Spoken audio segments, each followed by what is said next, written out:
muncul lagi, kembali, kembali cas lagi.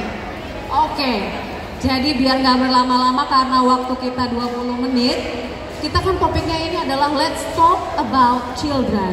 Kalau berbicara soal children kan memang agak general ya Bu ya. Ada anak-anak yang berkebutuhan khusus, belum lagi anak-anak yang memang rentang usianya pasti milestonya beda-beda. Boleh dong dijabarin sedikit nih supaya kita semua yang hadir di sini hari ini kan udah lihat nih ABK Got Talent dan kita boleh lebih aware dan mengerti lagi ABK itu apa. Sebab kayak tadi Bu, pas saya di situ ada pertanyaan, gimana kita tahu kalau memang anak kita ABK? Gitu, silahkan. Oke.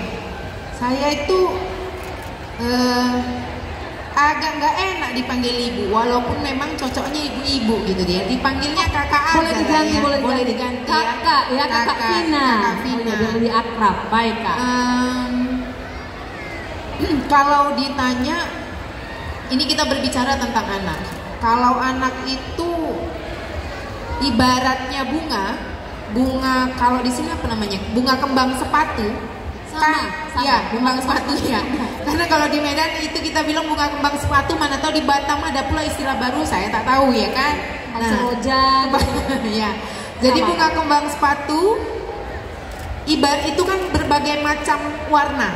Nah, anak-anak tuh modelnya seperti itu, berbagai macam warna. Nah, jadi salah satu warna itu adalah anak berkebutuhan khusus. Sebenarnya semua anak itu punya kebutuhan masing-masing. Ibaratnya kalau kita punya 4 anak, dari nomor 1, 2, 3, 4 pasti berbeda-beda. Nggak ada yang sama. Padahal ibu bapaknya sama. Ibu bapak pabriknya sama, tapi hasil produksinya beda-beda. Iya, benar. Berbeda. Nah, sekarang di antara 4 anak ini ada yang mungkin kelihatannya lebih menonjol, yang kebutuhannya itu lebih spesifik, lebih khusus dibandingkan yang lainnya. Inilah yang kalau dalam artian mudahnya, inilah yang kita bilang dia berkebutuhan khusus. Tetapi kadang-kadang mama-mama ini kan, mama-mama lah ya, di orang Medan bilang mama-mama, ibu-ibu cantik yang luar biasa yang ada di sini, yang momi-momi lah ya. Kadang-kadang ibu-ibu ini langsung bilang gini, kok macam-macam beda anakku ini, ada apa ini, kayaknya ada yang salah, ada yang nggak pas, berarti anakku ini berkebutuhan khusus. Nggak begitu juga, nggak otomatis, masih banyak screening. Iya, jadi kalau dibilang mau dikatakan anaknya berkebutuhan khusus, dari mana taunya? Jangan melakukan pemeriksaan atas nama apa ya? Kayak analisa sendiri gitu. Analisa sendiri, misalnya baca berita, baca buku nggak boleh. Langsung pergi ke ahlinya. Biasanya kita akan menggunakan tumbuh kembang anak, bagian tumbuh kembang anak, kemudian ada rehab medik, lalu ada psikolog. Karena begitu dibilang ibunya, oh anak saya autism, oh anak saya ID itu keterbatasan intelektual. Dulu kalau didengar, dulu orang bilang keterbelakangan mental, kayak Down syndrome begitu ya. Iya, begitu ngomong seperti itu tentang anaknya, bahayanya apa? Maka si ibu akan memperlakukan anaknya seperti itu, akan membedakan langsung. Padahal belum tentu anaknya seperti itu, belum tentu tuh anaknya berkebutuhan khusus. Nah, jadi untuk mengetahui anak saya berkebutuhan khusus atau enggak, pergilah pada profesionalnya. Nah, tapi kan Bu, saya nggak tahu anak saya ini emang betul-betul butuh apa enggak. Ibu-ibu gampangnya aja, kalau ngecek perkembangan anak, umur setahun 5 bulan, setahun 6 bulan, kok anak saya belum jalan, kok anak saya belum ada kata. Nah, itu perlu pemeriksaan langsung, screeningnya langsung. Semakin cepat diketahui, maka semakin cepat ditangani, maka tingkat keberhasilan akan semakin tinggi. Gitu. Jadi untuk anak-anak berkebutuhan khusus ini memang ibunya dulu yang aware, ibunya orang dulu terdekat, iya, pengasuh, iya. Bapak, ibu, keluarga terdekat. Iya. Kadang kayak kemarin saya dengar cerita, Bu, nggak apa-apa anak saya 2 tahun belum ngomong. Ya memang nggak apa-apa sih, tapi kan dampaknya ke depan yang nggak baik. Jadi kalau semakin cepat dilihat perkembangan anaknya, kok anak saya agak terlambat ya, langsung deh dibawa pemeriksaan gitu Kak.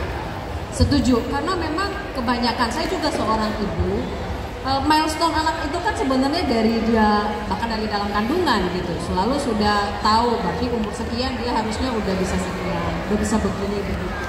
Nah, dan di sini mungkin juga Kak, kita bersyukur ada Start to be Community ya. Jadi kalau misalnya Bapak Ibu yang punya anak mulai kayak dalam tanda kutip agak lain nih, lari dari milestone-nya.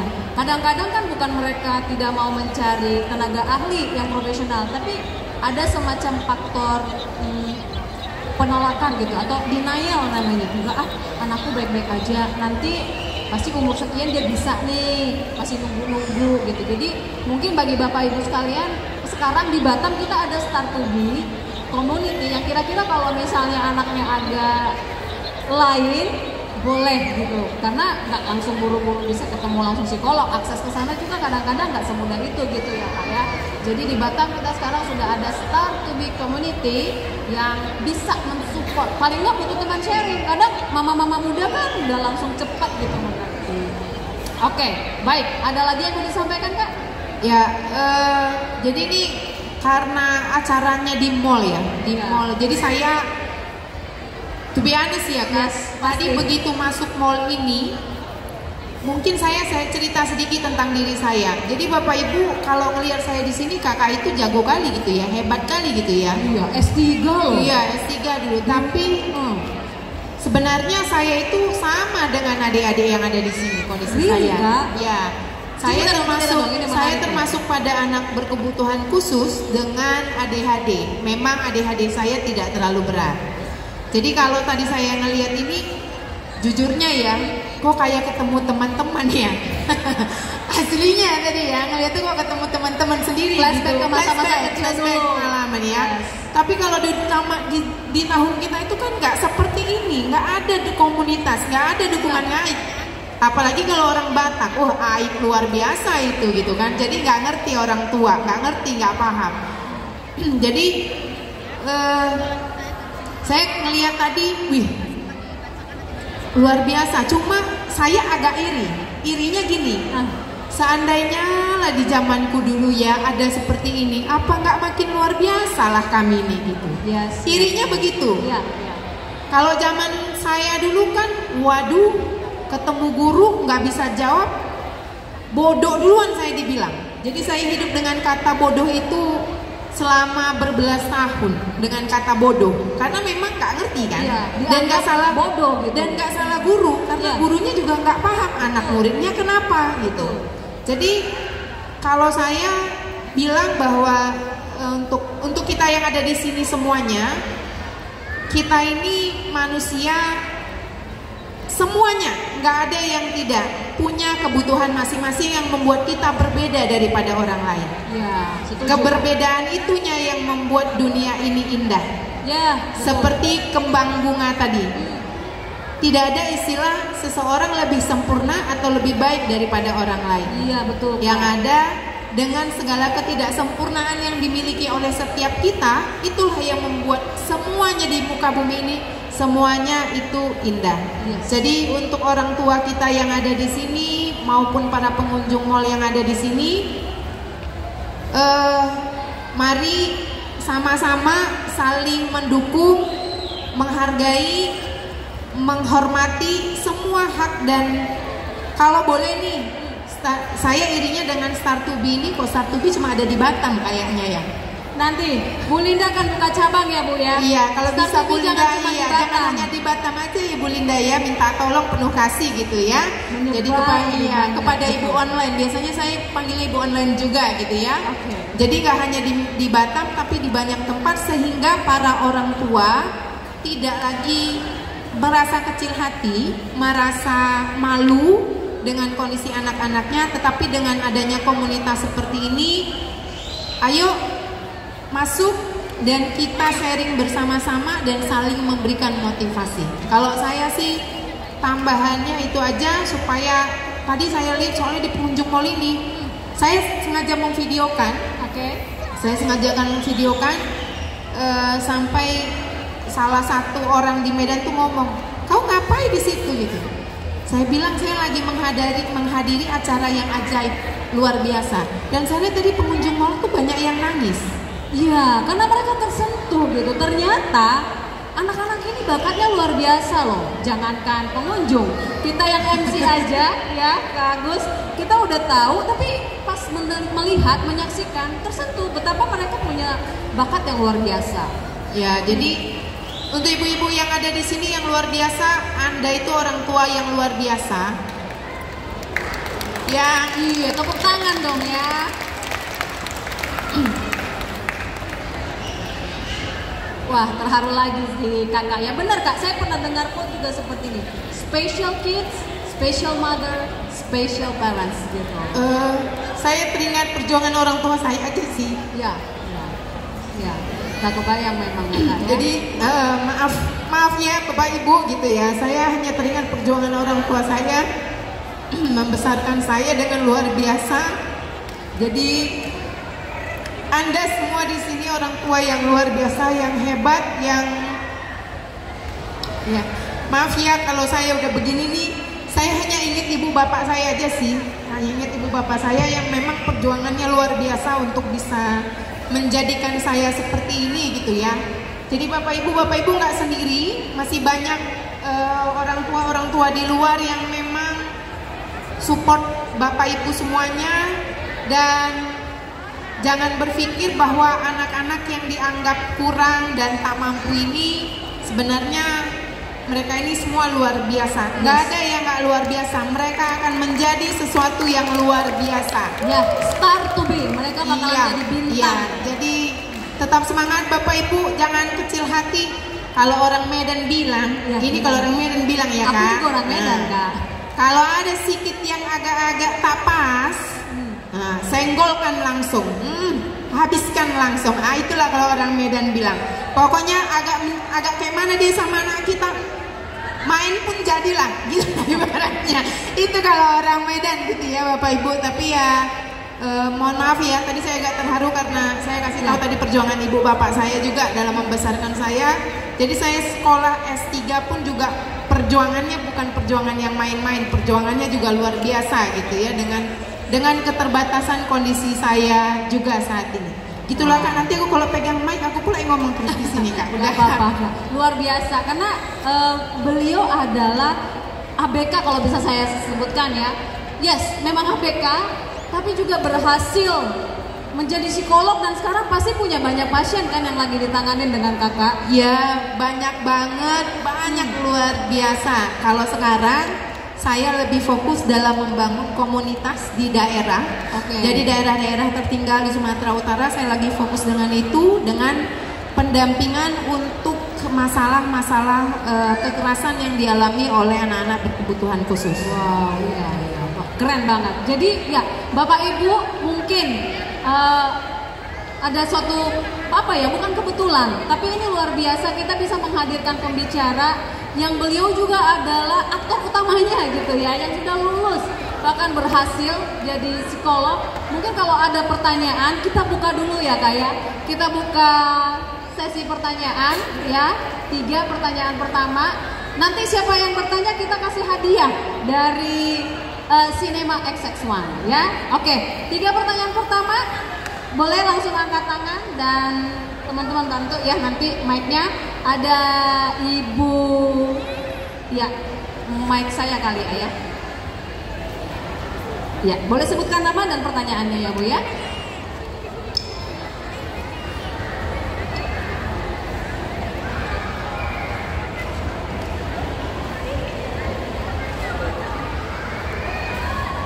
Assalamualaikum. Waalaikumsalam Ibu. Sore Ibu. Saya dapat, nama saya Ibu Nur Amna. Saya ada pertanyaan Bu. Anak saya agak kesulitan tidur. Kalau sebelum semuanya sepi, anaknya susah tidur Bu. Bagaimana mengatasinya Bu ya? Oke. Terima kasih Bu. Iya, jadi memang anak-anak berkebutuhan khusus itu Bu, karena punya masalah di sensori, jadi kan peka dengan suara. Nah, gimana caranya supaya bisa, itu sebetulnya PR juga nya Bu untuk saya. Sampai saat ini pun saya juga sering kalau udah suara tuh, makanya tadi saya masuk mall, nih PR berat nih untuk saya gitu ya. Nah, kalau untuk mengatasi masalah itu biasanya Bu, saya kasih dengan ini apa namanya, kayak headset gitu Bu, yang meredam suara. Jadi saya pakai headset untuk peredam suara supaya bisa membantu untuk tidur. Sama kalau yang sekarang saya mencoba dengan sebelum tidur itu, beberapa waktu ini ya Bu, setahun belakangan ini memang saya mencoba dengan olahraga. Jadi ketika saya olahraga itu kan energi saya habis, karena saya orangnya agak Aktif gitu Bu. bukan hipernya, enggak hiper Bu, Ya. tapi impulsif banget. Jadi sampai sekarang memang saya terlihat banget masih impulsif gitu. Nah, energinya saya udah habis di olahraga. Saya memang ambil, ini bukan promosi olahraga ya, tapi saya ambil tenis. Karena tenis itu membuat saya benar-benar habis energinya. Saya bisa tidur di malam hari dan tidurnya memang nyenyak. Selain pakai headset, kemudian dengan, tapi headset nggak boleh ada suara musik ya Bu, karena ada orang kan kalau bilang pakai musik itu bisa tidur nyenyak. Kalau headset itu dipasangin lagi musik, kita nggak tidur, kita jadi mikir. Karena kalau saya bilang saraf di otak kita kan kerjanya nggak benar. Nah, jadi kalau ada anak berkebutuhan khusus itu emang bisa dibilang saraf otaknya itu bukan sama kayak yang lainnya. Kerjanya itu emang jauh lebih berat gitu. Jadi bisa pakai headset atau dengan kegiatannya yang dia olahraga, atau mungkin bisa pakai noise kayak bayi. Oh, I see, ya. Bayi itu kan ada suara-suara tertentu yang bisa buat dia tenang Bu. Ya. Kalau Ada anak bayi kan gelombangnya gelombangnya gitu ya, itu bisa gelombang buat frekuensi. iya. Bisa caranya sih seperti itu Bu. Ya kalau dibilang mana yang paling tepat adalah dengan kita mencoba. Gitu ya Bu. Semangat ya Bu. Iya. Wow, tips yang sangat bermanfaat tentunya ya. Berarti headsetnya tadi tanpa musik, hanya untuk meredam. Oke, semoga membantu ya. Baik, pertanyaan yang kedua. Enak nih karena bisa langsung tanya praktikalnya. Oh, dengan Bapak. Baik, teman-teman boleh dibantu. Ya, silakan perkenalkan diri Pak dan pertanyaannya. Terima kasih atas kesempatan yang diberikan. Nama saya Nur Habibi, orang tua dari anak kami Noval dengan berkebutuhan khusus tunarungu. Pertanyaan pertama, kami ada dua pertanyaan. Yang pertama adalah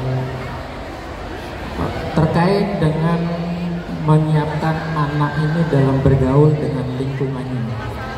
Seringkali mungkin sebagai orang tua ada kekhawatiran ketika bergaul dengan lingkungan itu, apakah lingkungan yang sebayanya itu bisa menerima atau tidak. Nah, ini bagaimana pola kita, kemudian kita kalau mungkin sebagai contoh anak kami menggunakan alat bantu dengar.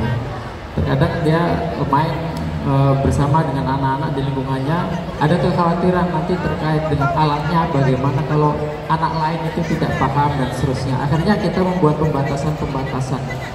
Apakah batasan-batasan yang kita berikan ini untuk tidak bergaul, misalnya ada karena kekhawatiran tadi akan berefek ke depan seperti itu. Itu yang pertama, dan mungkin saya yakin anak-anak yang lain juga berkaitan dengan anggapan lingkungan segala macam, mungkin kita sebagai orang tua bisa. Tapi untuk kedepannya, masa depannya bagaimana, bagaimana nanti efeknya ke depan itu yang pertama Ibu. Kemudian yang kedua, beberapa waktu lalu kami juga ngobrol-ngobrol juga mungkin dengan sesama orang tua, ada juga sebagai profesi sebagai guru SLB, menyampaikan bahwa keterbatasan utama untuk anak-anak kita ini adalah tenaga-tenaga terapi di sekolah-sekolah inklusi. Yang pasti saya juga sempat membaca terkait tentang peraturan undang-undang, bagaimana negara dalam memberikan dukungan terhadap anak-anak dengan berkebutuhan khusus. Di situ ada jaminan untuk memberikan bantuan terhadap anak-anak tersebut. Nah, kalau kami perhatikan sedikit sekali yang memiliki pemahaman apa yang sebenarnya bisa kita dapat bantuan dari negara terkait dengan anak-anak kita ini. Misalnya terutama terlebih lagi mungkin yang di luar sekolah-sekolah SLB yang negeri. Nah, ini mungkin Ibu ada informasi atau apa yang mungkin bisa di-share, dibagi, atau mungkin ada upaya-upaya negara bagaimana yang telah dilakukan untuk penambahan tenaga terapi dan seterusnya. Terima kasih. Itu yang bisa kami sampaikan. Tadi tunarungu ya Pak? Anak kami tunarungu pengguna alat bantu dengar dan implan di salah satunya. Oke.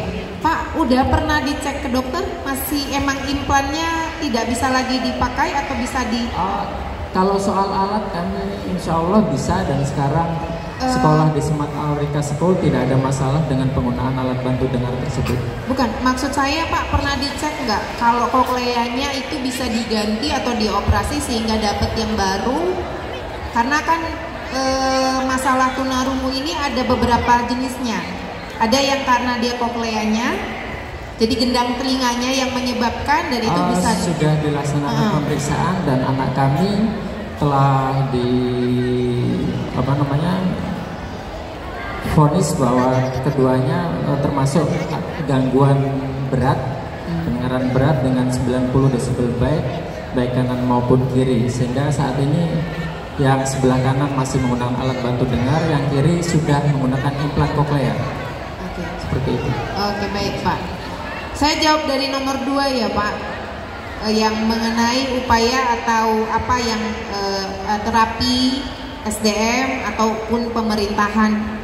Sebenarnya kalau ditanya untuk tunarungu, kita sudah ada sih yang kayak komunitas-komunitas seperti ini yang dibentuk. Saya lupa ada CR kayaknya ya.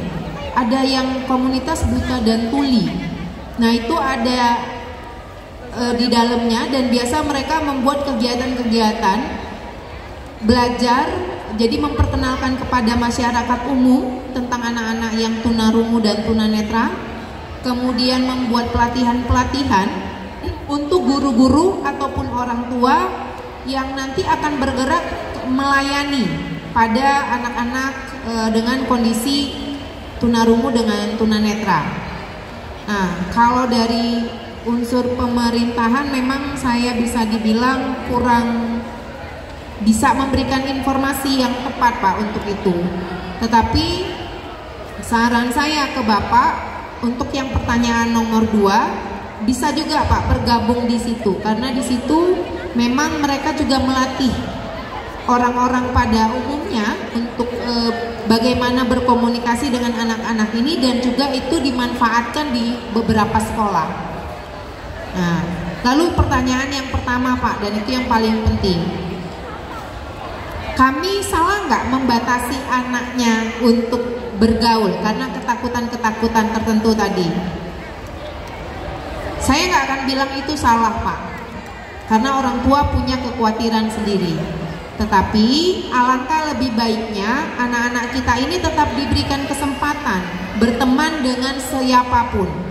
Memang punya resiko tersendiri. Contoh, labelingnya di label, kemudian kena bully, atau alatnya lah diambil, atau yang kurang tepat gitu ya. Jadi memang punya Pak, punya resiko tersendiri. Tetapi kalau kita hanya berpijak pada resiko tersebut, anak kita ini akan terbatas kehidupannya. Sementara ketika dia makin besar, dunianya nggak hanya kita, dunianya itu juga orang di luar sana yang belum tentu bisa memahami kondisi dia. Tetapi anak ini akan jauh bisa lebih kuat, lebih memahami kondisinya. Dia tahu bagaimana harus bersikap ketika di luar, karena dari awal memang sudah diberikan kesempatan untuk mengembangkan dirinya dengan teman-temannya yang berbeda kondisi dengan dia. Jadi dia tetap diberikan kesempatan Pak untuk bermain, mengenali lingkungan. Kalau memang memungkinkan kita mendampingi, didampingi. Tapi kalau tidak memungkinkan, dari awal memang kita sudah beritahukan Dan di saat ketika dia bermain dengan teman-temannya, di saat itu juga kita bisa memberikan edukasi ke teman-temannya. Ini anaknya seperti ini. Jadi kalau dia kurang memahami, nanti dikasih tahu aja ya sama bapak gitu. Dan juga mengedukasi kepada orang-orang di lingkungan, orang tua juga, bahwa anak ini kondisinya seperti ini. Dia memang mengalami kesulitan dengan pendengaran. Itu kenapa terkadang dia bermainnya agak kasar atau tidak mendengarkan, tidak mengikuti aturan, tidak mengikuti instruksi karena kondisi anaknya seperti ini. Kalau penolakan, Pak, saya nggak mau bilang Bapak nggak mengalami penolakan, pasti ditolak, Pak, yakin itu. Tapi nggak boleh berhenti dengan satu penolakan. 10 penolakan kita hantam dengan 100 edukasi kepada orang-orang di lingkungan kita. Wow, jadi nggak boleh nyerah. Keren. Jadi ulang kak. 10 penolakan dihantam ya. Maksud saya bukan dihantam gitu ya Pak, tapi kita lawan, bukan kita lawan, tapi kita memberikan, kita bersahabat. Jadi saya nggak akan mau bilang dilawan berarti balik melawan, enggak. Ketika kita dilawan seperti itu atau kita dihina seperti itu, maka kita harus mencintai hinaan itu, bersahabat dengan hinaan itu, karena ketika kita bersahabat dan menerima, maka kita akan memberikan edukasi 100 kali lagi untuk kepada orang tua yang ada di sekitar kita. Keren, ya. Setuju banget. Yes. Jadi gitu ya Pak, poinnya jangan nyerah, jangan berhenti. Kalau orang tua saya bilang, mama saya bilang di rumah, dia ngomong gini sama saya, satu Pak, selama aku hidup, meski kau punya anak, meski aku punya cucu, tugasku sebagai orang tua akan terus berjalan sampai aku tidak ada di muka bumi, maka berhentilah tugasku sebagai orang tua. Jadi itu juga orang tua yang ada di sini termasuk Bapak, jangan nyerah Pak, lanjut terus. Pokoknya di depan macam-macam nggak pas kata orang Medan Pak, hantam aja udah langsung. Awas terus, gitu ya Pak. Terus gitu ya. Semangat terus, jangan kasih kendor ya gitu Kak. Baik, wow, saya juga dapat pencerahan dengan penjelasan dari kakak tadi. Selanjutnya satu pertanyaan terakhir. Oh, boleh ditambah. Oh, Bu Linda boleh ditambah ya Bu ya. Oke, boleh. Itu aja mic-nya dari Fanny. Oke. Ya. Tadi Hebat. Iya. Cuma Silakan Bu Debbie. saya sempat ngomong ya, kita orang tua ya, tugas kita kan memang berat. Karena anak ini nggak ada kata sebutnya kan ya, sampai mereka tua, sampai kita tetap harus mendampingi kan.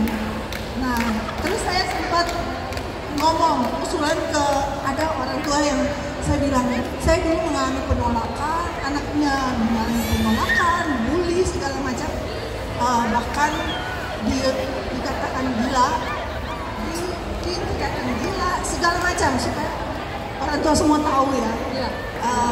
Dan saya punya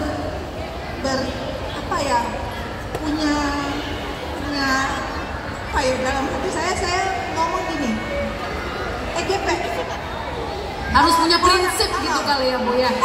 Orang mau bilang apa ke anak saya, nggak ada pengaruhnya untuk kata-kata itu, tapi kita sebagai ibu pasti pengaruh ke anak itu kata-kata kita itu doa juga. Jadi kalau bisa kita katakan ya doa, kalau orang lain nggak akan pengaruh sama sekali ke kita gitu. Itu yang saya juga bilang, itu ya. Tambahan untuk Bapak tadi ya. Jauhkan. Kalau saya sih saya bilang jauhi aja, bukan dalam arti jauhi secara fisik ya, tapi jauhi yang racun-racun seperti itu gitu ya. Supaya kita juga nyaman gitu ya mendampingi anak kita.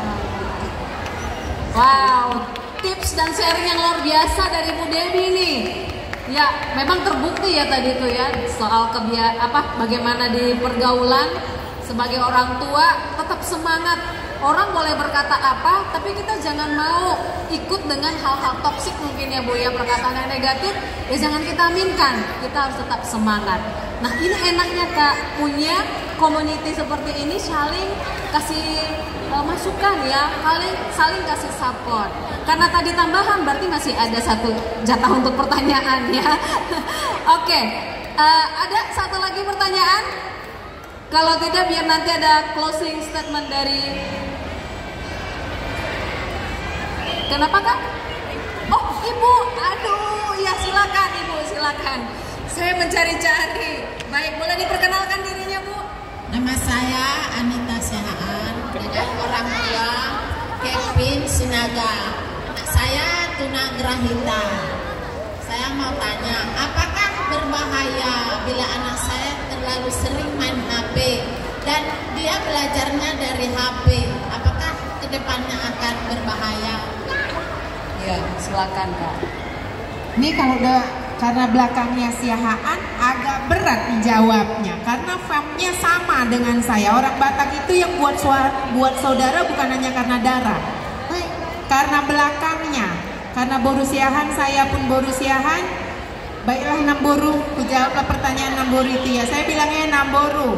Kalau kita dibilangnya sini anti lah ya. Nah, sebetulnya penggunaan gadget itu tidak hanya berbahaya pada anak berkebutuhan khusus saja. Pada semua anak, kalau penggunaan gadget itu berlebihan akan berbahaya. Nah, even katanya hanya karena belajar pun juga berbahaya kalau penggunaannya terlampau panjang durasinya dan sangat sering gitu. Jadi misalnya dalam satu hari dipakainya lebih dari 3 jam, nah itu udah bahaya sebetulnya. Jadi kalaupun si Kevin mau belajarnya dengan cara-cara yang lain juga, nggak hanya lewat handphone, nggak hanya lewat gadget aja. Jadi belajarnya terus dengan kita yang aktif, kita yang siapkan bahan-bahan pembelajarannya. Jadi nggak mesti yang mahal-mahal, dari kertas koran buat huruf yang diwarnai, kemudian dari karton-karton produk-produk Indomie itu karton-karton yang barang-barang begitu kita potong nih buat segitiga lah, buat warna. Kita sendiri yang ngajarin dengan apa yang ada pada diri kita. Pakai gadget boleh nggak? Boleh, tetapi waktunya memang dibatasi. Saya kalau bilang sama orang tua kan orang tua lebih memilih, Bu, berarti saya main kasih gadget anak di akhir minggu selama 3 jam gitu. Saya bilang nggak boleh. Boleh nggak pakai gadget tiap hari? Boleh, tetapi waktunya 30 menit per hari. 3 jam dalam satu hari diganti dengan 30 menit, itu nggak membuat anak akhirnya merasa marah, tapi menciptakan keteraturan. Ketika anak udah teratur dalam menggunakan waktu, sehingga gadgetnya itu juga bisa dibatasi. Jadi kayak Kevin, nggak boleh juga terlalu banyak pegang handphone, meskipun karena belajar ngomong boleh dengan banyak cara, tapi tidak hanya dengan handphone. Dengan melihat musik, melihat berita, menonton film, itu juga membantu. Jadi tetap terlatih, dan kita yang harus melatih anak kita untuk banyak ngomong, bukan hanya Screen time. ya. Jadi nggak hanya itu saja, kita pun latih juga. Cuma memang saya sadari ya ibunya lagi beramah-tamah gitu. Jadi tapi yang saya sadari nggak mudah untuk ibu mengerjakannya. Tapi kalau sudah tercipta keteraturan, maka akan lebih mudah si anak mengikuti, dan si anak sudah terbiasa dengan bentuk aktivitas tersebut, dan akan membantu cara dia mengembangkan dirinya, dan nanti dia ujung-ujungnya kreativitasnya akan muncul daripada hanya lihat gadget aja gitu. Oke, Namboru? Iya, mantap. Setelah ini Namboru langsung list kreativitas apa lagi ya yang harus dikerjain untuk mengurangi screen time. Baik, sepertinya sudah lumayan banyak ya kita dapat pencerahan, juga ilmu-ilmu, tips, trik dari narasumber kita ini, Kak Vina dan Ibu Dewi tadi. Satu closing terakhir dari kakak. untuk mungkin yang akan bermanfaat tidak hanya untuk parent nih Kak, tapi karena pengunjung mall ini kan mungkin belum jadi orang tua, tapi masih remaja, mungkin punya keponakan. Apa yang harus kita sadari sebagai, karena saya pernah dengar quotes gini, it takes a village to raise a children. Jadi satu desa diperlukan kerjasama untuk membesarkan satu anak. Jadi nggak bisa hanya keluarga itu sendiri, tapi bahkan kita mungkin yang nggak punya anak, kita remaja di lingkungan sosialnya, apa yang harus kita, pembekalan apa nih dari kakak sebagai psikolog, apa yang pesan-pesan kakak untuk kita semua pengunjung ya Mega Mall yang mungkin hadir di tempat ini, supaya ke depan kita bisa menciptakan komunitas atau village yang tadi itu untuk boleh membantu dan mendukung anak-anak berkebutuhan khusus ini boleh menjadi star. Kayak tadi saya agak sedih juga, zaman kakak kan nggak seperti ini mungkin. Belum sebegininya wacana ABK itu digaungkan supaya orang-orang ngerti. Jadi mumpung ada kesempatan nih Kak, silakan. Saya kalau ditanya course pun saya bingung, mau course apapun saya tak tahu gitu ya. Dari hati seorang psikolog aja. Sebagai mungkin saya ini aja lah ya, yang saya biasakan kepada mahasiswa saya, karena kebetulan saya seorang dosen. Saya dosen di Fakultas Psikologi Universitas KBP Nomensen Medan. Saya hanya bilang kepada mahasiswa saya, dan itu selalu saya juga ungkapkan kepada orang tua, ibu, bapak, adik-adik, sebagai seorang manusia kita hidup dengan segala ketidaksempurnaan. Apapun itu kondisi kita, apapun itu kehebatan kita tetap hidup dengan ketidaksempurnaan kita. Tetapi dengan kita mencintai ketidaksempurnaan kita itu, maka jauh hidup kita akan jauh lebih sempurna dengan mencintai ketidaksempurnaan itu. Wow. Jadi untuk yang ada di sini, nggak apa-apa untuk tidak menjadi sempurna, karena ketika kita mencintai ketidaksempurnaan itu, maka kita akan belajar bagaimana yang tidak sempurna itu akan menjadi lebih sempurna. Mantap sekali, boleh berikan tepuk tangan yang meriah untuk psikolog kita ini ya. Saya yakin pembicaraan talk show kita yang cukup singkat ini tapi betul-betul bermanfaat untuk kita sebagai orang tua, untuk kita sebagai anak. Thank you banget waktunya Kak, sudah jauh-jauh datang ke Batam.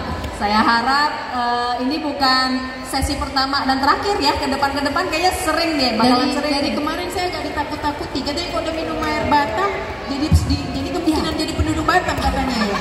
Agak takut juga saya ya kan. Iya, biasanya gitu Kak, begitu Anda tiba Anda balik lagi katanya Batamnya.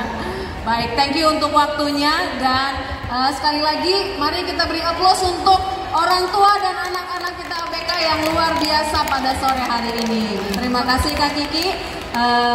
Terima kasih juga ya Kak udah jadi moderator MC yang luar biasa bersama partner Anda. Partner saya sudah menunggu. juga. Yes. Okay. Selanjutnya boleh kembali ke